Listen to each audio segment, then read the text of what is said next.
Now joining us at Rebel headquarters, the legendary Alison Hartson. Or already somewhat legendary, potential for enormous legendary status if you defeat Dianne Feinstein. Yes. One of the biggest corporate Democrats there is. So certainly. I want to ask you about how your campaign is going since the launch. But before we do that, I'd like to take this opportunity to let people know about Dianne Feinstein's record, which I'm always amazed by. So if you didn't know, California has a senator that fervently argues for the death penalty and has used it in campaign, has mocked progressives in campaign ads, like they're against the death penalty. 4% of the people on death row historically have been innocent, at least. Those are the ones at least that we let go. So we just killed them. So that's your so-called Democratic senator from California. She voted for Bush's tax cuts. She voted for Bush's Iraq war. She's an absolute disaster. On the other hand, Alison, you are very progressive. Some will say, well, no, we need to do a half measure. Somewhere between Feinstein, who's very conservative, and you, who's an actual progressive. Why don't we just go middle of the road and have another politician who we can beg to be progressive? No, well look, we've seen how this plays out. Every single time that happens, somebody who's middle of the road continues to be pushed more and more center, more and more right. Somebody who's middle of the road does the same thing that a conservative Democrat does, which is take money from corporations and super PACs. And that tells us every single time which way they're going to vote. Well, that was the legendary moment where, I've used legendary a lot now, where Feinstein comes out in a town hall and says, I'm not ready for Medicare for all at this stage. Do you think she's gonna be ready at another stage? If she doesn't get it by now, obviously not, no. Right, and then a week later she goes and does a fundraiser with insurance companies and healthcare companies. Yeah. Gee, I wonder why she thinks we're not ready for Medicare for all. I can't quite tell. Right.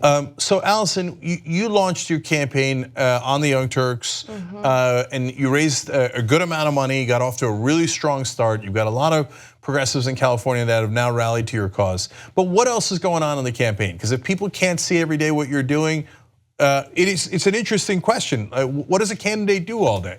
Yeah, how do campaigns work? Well, let me tell you, we've been extremely busy. We've raised $250,000. And with that, we are building our staff, which means we're then able to build the infrastructure that keeps the campaign going, which allows us also to provide the support that we need for our volunteers who are really going to carry this campaign. And so at this moment, we are getting ready to launch house parties across the state during the weekend of January 13th and 14th. And actually, obviously there's people outside of California watching right now. We are launching house parties for all Justice Democrats throughout the entire country on that same weekend of January 13th and 14th. Yeah, let me give you guys a quick link to that. I haven't talked about that on air yet, but I will probably tomorrow. It's justdemocrats.com/WOFA. A weekend of action, okay? Weekend of action. Get off your sofa, be part of WOFA. Okay. Did you just come up with that? Earlier today. So look, because the most important thing is volunteering. So if you can, give your time. If you can't give your time, then donate. So, or ideally both. Let me show you the links, graphic one for Alison. So you can find out more about our campaign through our website. You can volunteer through the very logical link of AlisonHartson.com/volunteer. You can donate through justdemocrats.com/Alison2018. And remember, all these links are always in the description box on YouTube. You can click the eye on the right corner of your screen on YouTube to get the links. And on Facebook, we'll have it in the comment section. So, what do they volunteer on January 13th and 14th? What are they doing? Who are they calling? Well, there are a couple different options. You can either host a house party where you're phone banking to call other people throughout the state and make sure that they know who I am or whichever Justice Democrat you're supporting in whatever state you live in. We can also canvass, so you can go knocking on doors and talking to people in your very own neighborhood. You can, and it being a house party, so bring other people to help knock on doors with you. And if you've never done either of those before, and even if you have, we have the volunteers and the staff right now who are gonna train everybody who has a house party. And if anyone knows how to train volunteers, it's Alison. She worked as a teacher for 10 years in Orange County, but then in Wolfpack to get money out of politics for 5 years. And here in California, you organize over 1,000 volunteers to pass HJR 1 to get money out of politics. That's right, yes. So we do know how to do it, and it's gonna be fun, and it's gonna be so important. And the other thing we're doing right now, specifically with my campaign, is we have a goal of raising another $250,000 by the end of the year. And that's going to allow me to do a 58 county travel where I'm gonna go to every single county. I wanna talk to as many people as possible, find out what's happening in their counties, find out what's important to them. I'm really looking forward to that. Yeah, look, that's the one part I do envy, because I don't envy all the other stuff you got to do, the budgeting and the hiring people, and it's a lot of work behind the scenes.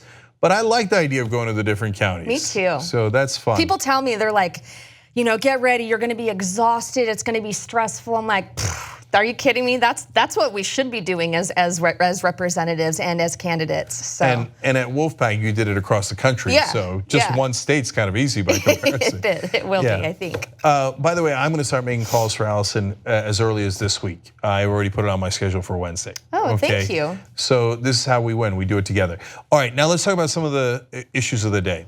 The GOP just passed their tax bill, and it appears to have decent size cuts for the rich and for corporations. I know that comes as a huge shock to you, Alison, but not too much for the middle class. In fact, everyone making under $75,000 10 years from now will get tax increases. Everyone. So they raise your taxes to pay for the tax cuts for the rich. So first of all, what's your take on the tax policy the Republicans just passed? I consider this a tax scam. And what it is a redistribution of income from the poor to the rich. And I honestly cannot believe that in 2017, on one hand, I can't believe that in 2017 we're having this conversation. And on the other hand, I can completely believe it, and I'll explain what I mean by that. We know by now, decade after decade, we have proven, it's not theoretical, we know that trickle-down economics defies gravity. Yet we continue to do it. Yeah. Corporate welfare is used to buy back stock and to reward CEOs. It is not used to build new businesses and to hire new employees on our shores. Corporate welfare is, our CEOs are sitting on trillions of dollars of corporate welfare. Meanwhile, they complain about the deficit and they argue that we don't have enough money to fund programs that lift people out of poverty and allow people to give back to their communities and make our communities prosperous, thriving, healthy, safe.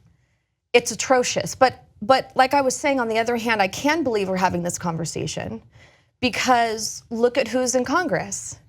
It's people who have personal wealth to be able to afford to run for Congress, and people who are propped up by the corporations that are directly benefiting from this tax scam. Well, we just did a story today on the show about how they put in one last loophole at the end that wasn't in the House or the Senate version, and it helps people with companies that have low amount of staff but hold a lot of real estate. That would be Donald Trump, Jared Kushner, and his family. It would be 13 of the Republican congressmen who worked on that bill, and Bob Corker, the one guy who switched his vote after he got a personal tax break for his real estate companies. It's outrageous. So let me ask you a harder question, Alison, which is, okay, but Feinstein, she voted for the Bush tax cuts, she voted to get rid of the estate tax before, but because of the optics of this situation, she didn't want to seem like she's voting for Donald Trump. So she now reversed her position and voted against the estate taxes and everything else, estate tax cut in this bill. So what would you have done differently then? I would have absolutely fought against this. What we have to do in order to fight against these kinds of tax scams is to provide another opportunity, another option. Right now, Elizabeth Warren and Bernie Sanders have just released a video and an article that provides an option and another opportunity. And when we do that and we educate the public on other options, it can help to put pressure on Congress to say, no, I want you to do this instead.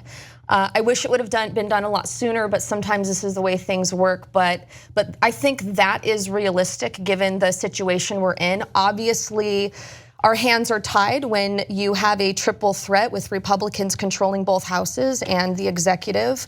But like you said, with Dianne Feinstein, this is going to be an easy vote for her because she knows we're coming after her. And she also knows the tax cuts I actually want because I voted for him before.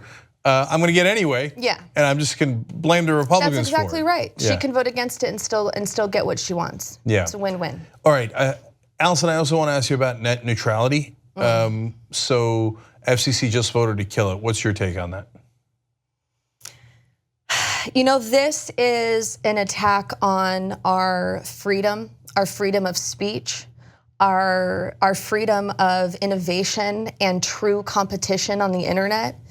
The way that this is going to hamstring small businesses from being able to have their own websites and benefit in the ways that businesses do on the internet is atrocious. We need antitrust laws for the internet as well, and this is going to take that away.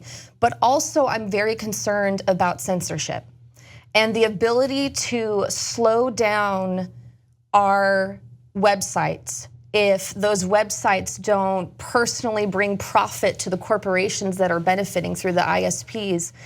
And it's very worrisome to me. And of course it's going to target our most needy communities.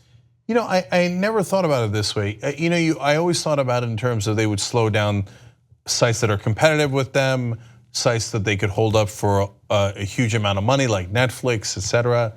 And anything they might disagree with politically, they could at some point go after.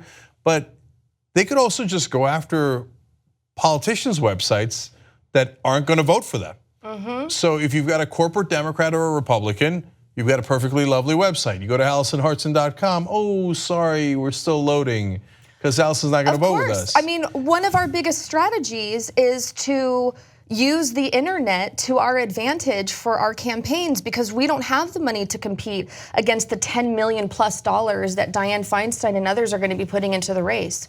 And we know that people don't vote any longer based on television and based on mailers. It's through the internet.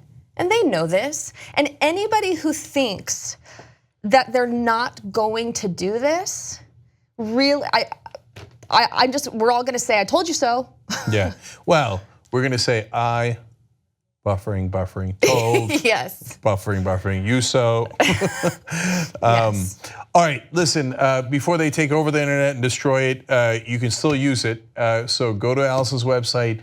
Most important thing is volunteer because she's led a volunteer army before and General Hartson has stepped up to the plate again to lead it one more time.